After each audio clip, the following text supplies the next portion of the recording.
Kayaking! Hi everyone, I will go through the Malaysian history of kayaking. My name is Wana, let's go! Hi, my name is Nasha and I'll be talking about the attires that you should wear during kayaking. Hello, my name is Noralia and I'll be explaining about the equipment in kayak. Hello, my name is Sharifah and I will be explaining about how to enter an SPC kayak and avoid spelling techniques. Hi, my name is Manis. If you have an emergency and you want to some skill, so I am the person you need for your personal survival skill. Hi, I'm Shida and I'm the videographer. The origin. The kayak attention works and is believed to have originated with the indigenous Arctic people, particularly the Inuit and Inuit cultures. These communities need efficient and versatile watercraft for hunting and transportation in icy waters. When the exact time frame for the invention of the kayak challenging to bring on, but evidence suggests that this watercraft has been in use for at least 4,000 years back. The Inuit people, for example, have a rich tradition of kayak use that dates back centuries. Materials and design. Early kayaks were traditionally constructed using a wooden frame covered with animal skin, usually two skins, to make them lightweight, buoyant, and flexible. The design of the kayak was well suited for navigation through icy waters and hunting in mountains. The purpose. The primary purpose of the kayak was for hunting and transportation. Kayaks allowed the indigenous people of the Arctic to access fishing grounds and hunting areas that would have been challenging or impossible to reach on foot. Versatility. Kayaks were versatile watercraft, well adapted for the Arctic environment. They were easily maneuverable, capable of handling rough weather, and could be easily launched and recovered from the shore. Spread to other cultures. Over time, the concept of the kayak spread to other cultures around the world. Different regions adapted the design and construction of the kayak based on their specific needs and available materials. Evolution. As society progresses and technology advance, the materials and construction methods of kayak evolve. Modern kayaks are typically made from materials such as fiberglass, plastic, or other composite materials, and they come in various designs for specific purposes such as sea kayaking, water kayaking, and recreational use. Sport and recreation. In the 20th century, kayaking gained popularity as a sport and recreational activity. Kayak design continues to evolve to suit different water conditions and preferences of enthusiasts. Inuit influence. The traditional Inuit design and technology have continued to influence modern kayak design, particularly in the development of sea kayaks designed for stability, efficiency, and maneuverability. Hey everyone, my name is Wana. I will talk about the Malaysian history of kayaking. So I have divided 4 parts. The first part is traditional part, second part is modern part, and then also recreational part, and the last one MNCA part. So let's go. So for the traditional era, Malaysia has an intensive river networking comprising more than 150 rivers that one the main transport system and with the long boats and canoe. And sometimes play the waterways to convey people and their goods to their respective destination. These days, those living by the river has developed their harness in canoeing mainly for work and sometimes for leisure. So traditional boat and sampan races are among popular events in social gathering. So festival, royal celebration during the era. For the modern part, in the modern era, modern canoeing started in Malaysia in the later year of the British Malaya in 1766, also until 1975. Around the era, it was introduced by British sailor or navy, which is based in Woodland, Singapore.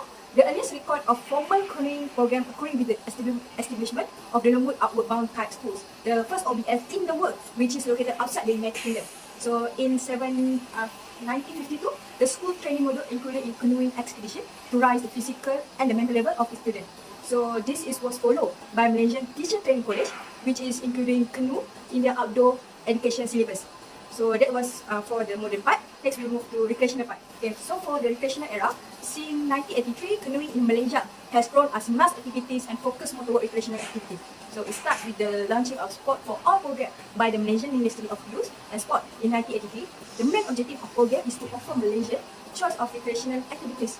Thus, this lead to establishment of other recreational associations all over the country, which is offer canoeing as one of their main activity during the era. During this era, I can say, during this era, more than 1,000 canoeing expeditions are organized all around the country. And the highlight is the first circumnavigation of the Malaysian Peninsula by Wahab and Sharifuddin in 1988. This is a great achievement lead to the establishment of international canoeing expedition.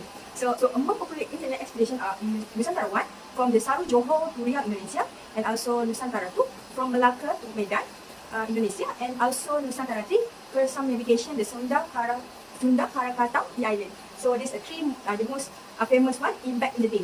So So that was all for recreational part. Now we move on for MSCA part. So let's go. So the Malaysian Canoe Association (MSCA) era was established in 1992 to provide national leadership to the many state canoe associations so that until they exist on their own. The main objectives of the association is to promote and develop canoeing as a major sport and recreational activity in Malaysia.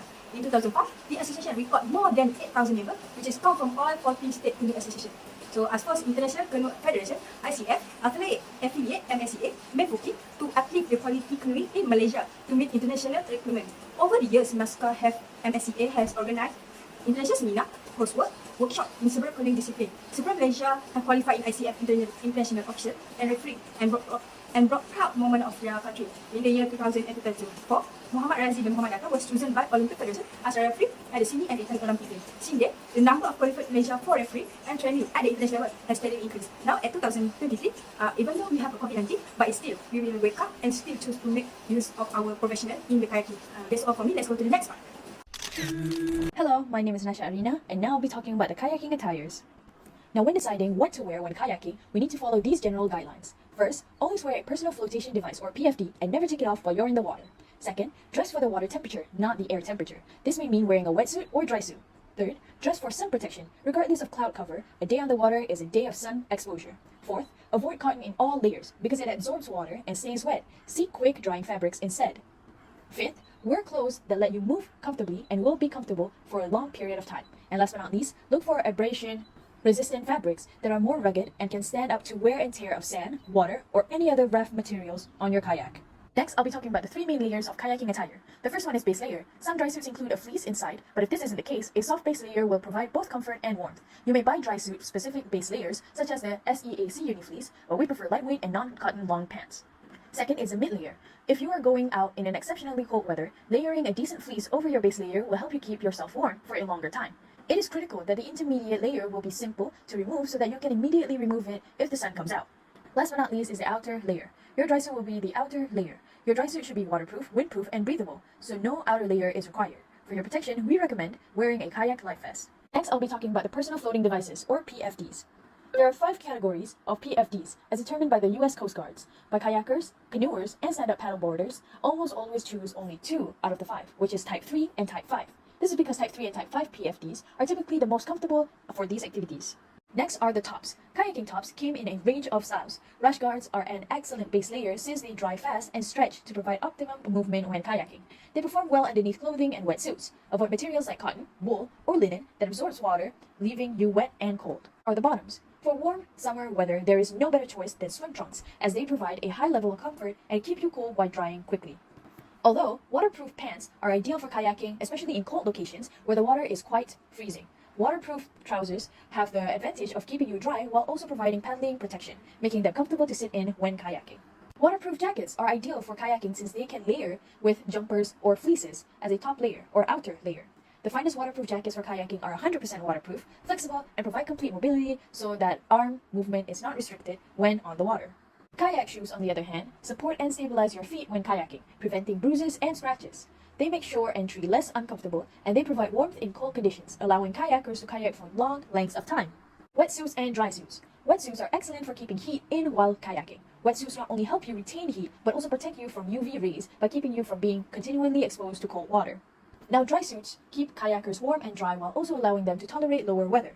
These suits are loose-fitting and comfy, and you can layer clothing beneath them to keep you warm. Dry suits are meant to be waterproof, water-resistant, and breathable.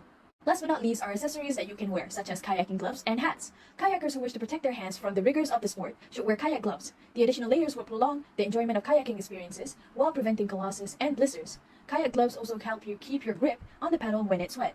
And it's usually a good idea to bring hats on a kayak trip.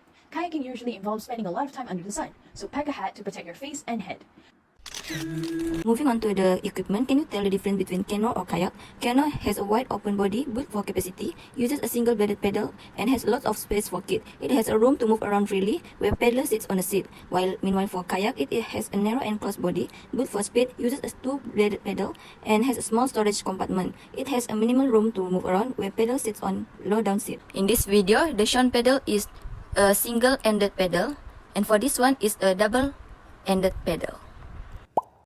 Entering or embark from a shallow or shallow water. Firstly, position the kayak so that it is parallel to the shore. Its bow should be pointing away from the shore and it should be halfway in the water. If there is more than one kayakers, the person at the most back should enter the kayak first. Then lower yourself butt first into the seat and lift your legs out of the water one at a time. You can push yourself off the coast by using the pedal or your hands. Next, forward stroke. The most basic stroke in paddling, which we do majority of the time, requires more than just arm strength. To perform the majority of the work, it is critical to use our stronger torso muscles such as our back and core. As for reverse stroke, braking a moving kayak can be done with the reverse stroke. The stroke is the exact opposite of the forward stroke. Sweep stroke is to move left and right. Doing the sweep stroke on one side of the boat is a more efficient way to change the boat's direction. The catch phase, to start your sweep, extend your arms forward and submerge the blade close to your feet. Start the turn on the side of the boat you wish to turn away from. During the turn phase, sweep the blade in a broad arc in the direction of the boat's turn. To maximize the stroke, put some force into your body's rotation, particularly once the pedal has passed the cockpit. The release phase is when you finish the stroke by slicing the blade out of the water, while it gets closer to the hull behind your cockpit. A gentle arcing turn with minimal momentum motion be the outcome. When exiting the kayak, pedal up to the kayak's bow reaches along the shore. Put your pedal away such as under the deck. To get out of the seat, grab onto the side of the cockpit. One foot at a time, swing your legs across the cockpit and step outside, making sure plant your feet in order to regain equilibrium, then slowly stand up. Hi, my name is Manis. I will in this segment I will share with you about personal survival. First of all, I will share to you how you want to act and your action when you happen to capsize your kayak. Second, I will show you the equipment that will help you when you will have emergency. And third, I will share with you certain knot that I have learned in diving school in Lumut, which is important for your survival if you happen to capsize in your kayak. Sure, you suddenly found yourself in the water. If you're not wearing a dry suit, or at very least wearing a wetsuit, you're going to have a moment of cold shock. The thing to do at this stage is control. Now we're in a position to recover the boat, swim over to the boat, kick your legs to get your waist onto the bottom of the boat at the same time, reaching out on the far side to right the boat. To prevent the boat capsizing again as we board the boat, the trick is to get the weight of your torso across the width of the boat, slide your backside back into the sea, and then get your legs back into the boat. For essential equipment, this is very important for your emergency. First of all, is a personal floating device or PFD. There are a few type of PFD you can have, but in certain emergency situation, you must make your own PFD. I will share in the next video. Next is paracord and navigation kit. This is one of my personal equipment that I have. This is a very simple paracord knot. You can use to bring with when you are kayaking. You can wear it just like a watch. Okay, first of all, in this paracord, you can use this as the rope. You can tie some things. Also, you can use the knot to as the fire starter. Next, as you can see, we have a knife. The simple knife you can have very to cut the rope or the paracord. It's easy for you to use. Next is simple compass. It will help you in navigation, especially when you are lost in the jungle or lost in the river. Even though it's not quite accurate, but it will help you. Next is our knot. These are my few suggestions that I have learned about the emergency and survival knot that you can apply when you are when you are kayaking or also in the jungle. Okay, this knot I have learned in Lumut when I attend the combat diving course. First of all, is a fisherman knot. You can combine two different size of knot. Small one and the bigger one. Okay, next is clove hitch. It's very good when you want to tie a stick or your pedal. Next is a knot. We call it reef knot. Reef knot is very good to combine different type of knot. Example, you have nylon rope and also as the type of cloth rope. Different type of knot. Next is a figure eight knot. It used to as the stopper of your knot. You can apply in every type of knot.